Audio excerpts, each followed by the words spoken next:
جو بجٹ ہے جی ظاہر ہے اس میں کہیں تکلیف ہوئی ہے تنخواہ دار طبقے کو اور پھر ایکسپورٹرز کو اور پھر یہ جو کئی دوستوں کو ہمارے خاص طور پہ جو اپوزیشن کے لوگ ہیں ان کو اس بات سے تکلیف ہو گئی کہ سرکاری ملازموں کی تنخواہوں میں اضافہ ہو گیا اور ان کی پینشن میں اضافہ ہو گیا. یہ کیوں ہوا؟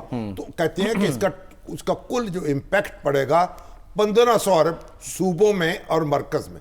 تو کہتے ہیں جب آپ مشکل میں ہیں, آپ کی بیلنس شیٹ خراب ہے, آپ خسارہ اٹھا رہے ہیں, تو پھر 1500 ارب روپیہ یہ آپ نے کیوں اس کو اٹھایا بوجھ؟ اس پہ تنقید ہوئی ہے. لیکن میں سمجھتا ہوں کہ جو سرکاری ملازم ہیں اور ان کے ساتھ حسن سلوک ہونا چاہیے, ان کی فکسڈ انکم ہے, مگر جو بڑے گریڈوں کے لوگ ہیں ان کی تنخواہ نہ بڑھاتے, چھوٹے گریڈ کے بڑھا دیتے.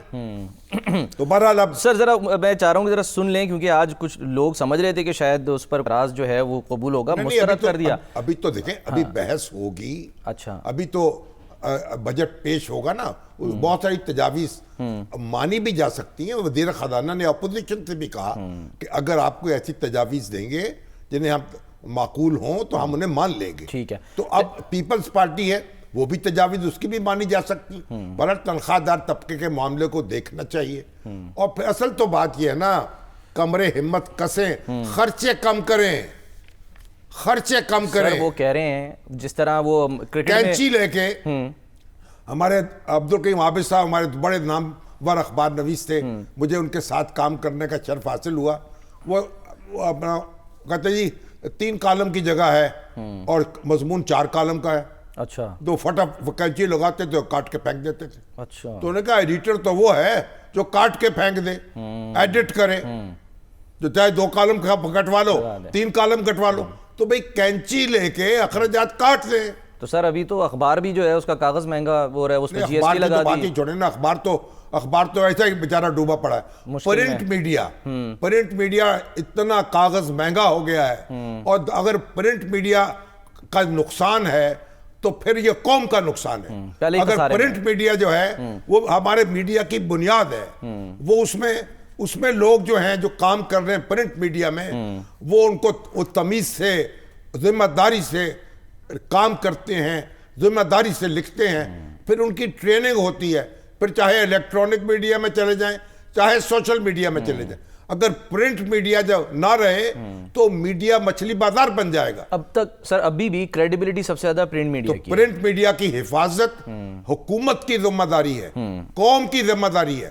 اسے وسائل بھی فراہم کرے اور کاغذ جو ہے وہ بھی سستا فراہم کرے. $1 نے مار دیا, اس کے بعد اس کی قیمت, کاغذ کی قیمت نے مار دی. انڈیا میں دیکھیں جا کے, ابھی اخبارات جو ہیں لاکھوں کی تعداد میں چھپ رہے ہیں, اسی طریقے سے دھوم دھام کے ساتھ. سرکولیشن نہیں متاثر ہوئی نہیں, مطلب قیمتیں کم ہیں, اخبار کم قیمت کے ہیں, نیوز پرنٹ کم قیمت کا ہے, اکانومی بہت بڑی ہے. تو ہمیں بھی یہ ہمارا قومی فرض ہے. یہ نہیں ہے کہ پرنٹ میڈیا مشکلات کا شکار ہے, ہم آنکھیں بند کر لیں. اور بھائی یہ قومی نقصان ہو جائے گا, یہ میڈیا جو ہے اس کی بنیاد ڈہ جائے گی. اس کے اوپر آپ نے الیکٹرانک میڈیا اور سوشل میڈیا, یہ عمارتیں ساری ہماری بنیاد پہ کھڑی ہیں. ہم ہی جو نہ ہوں گے تو کیا رنگ محفل, کسے دیکھ کر آپ شرمائیے گا. سر حکومت کا کام ہے بہرحال. آج علی پرویز ملک صاحب سر کیا فرما رہے تھے, علی پرویز ملک صاحب ساتھ ہی بیٹھے ہوئے تھے نا, وہ کہہ رہے تھے کہ جی شہباز شریف صاحب کے تو دل میں ہے, تو علی پرویز ملک صاحب ریلیف دینا چاہتے تھے. وزیر مملکت ہیں, ان کا تو یہی کام ہے نا. سنیں ذرا سر, شہباز شریف صاحب کی تعریف کریں, کبھی نواز شریف صاحب کی کریں, کبھی اپنی کر لیں. ذرا سنا دیتے ہیں سر کہ کیا انہوں نے کیا فرمایا, دکھائیے جی. احساس ہے کمرے ہمت کس لیں, اب کرنٹ اکاؤنٹ خسارہ تو کم ہو چکا ہے, ہم نے امپورٹس اپنی سپریس کر دی ہیں. اب جوں آگے بڑھیں گے, اگر درآمدات جو ہیں وہ بڑھ گئیں, خسارہ بڑھ گیا, ڈالر کی ضرورت بڑھ گئی, تو پھر ہماری پھر ایسی کی تیسی ہو جائے گی. تو آپ اصل دیکھیے, ہم IMF کا رونا روتے ہیں, ہائے IMF نے یہ کر دیا, ہائے IMF. ہمارے جو میڈیا کے لوگ بھی اسی طرح شور مچاتے. بھائی IMF کیا کہہ رہا ہے, IMF کہہ رہا ہے اپنے اخراجات کم کرو, اپنی آمدن بڑھاؤ, اپنی چادر دیکھ کر پاؤں پسارو. جو ہم نے بد پرہیزیاں کی ہیں ان کا نتیجہ ہے نا. تو پھر آپ اپنی آمدن کم کریں, زیادہ کریں, خرچے کم کریں.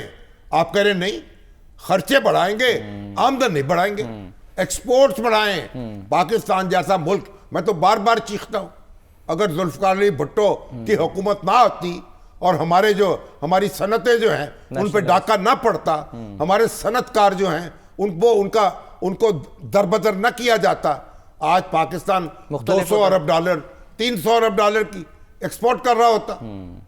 پاکستان کے ساتھ تو یہ ظلم ہوا ہے نا.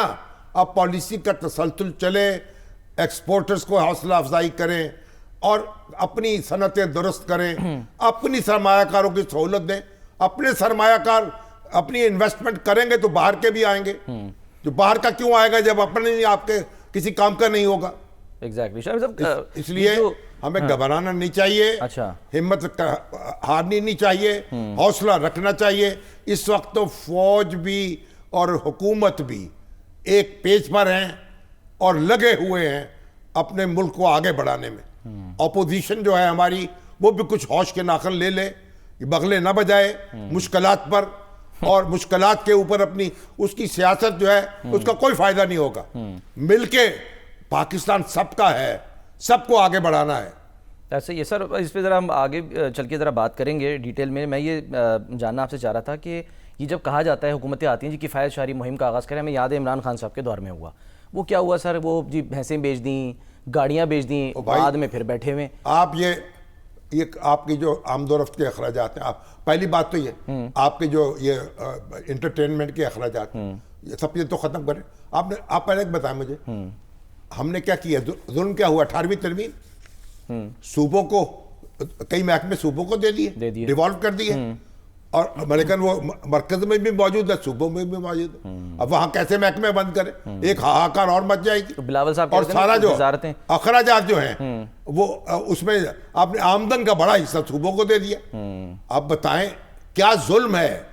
وفاق پاکستان کا کو تو یتیم خانہ بنا دیا, اور اب یہ قرضہ وفاق کے ذمے آپ دیکھیں, اور ساری ڈیفنس ایکسپینڈیچر وفاق کے ذمے, سارے باقی اخراجات حکومت کے وفاق کے ذمے, اور پھر جو اس کو یعنی PSDP ہے جو ڈیولپمنٹ پروگرام ہے وہ وفاق کے ذمے, اور آپ لگے مونچھوں کو توڑ دینے, صوبے بیٹھے ہوئے ہیں اور جناب پہلوان بن کے اور کھا رہے ہیں.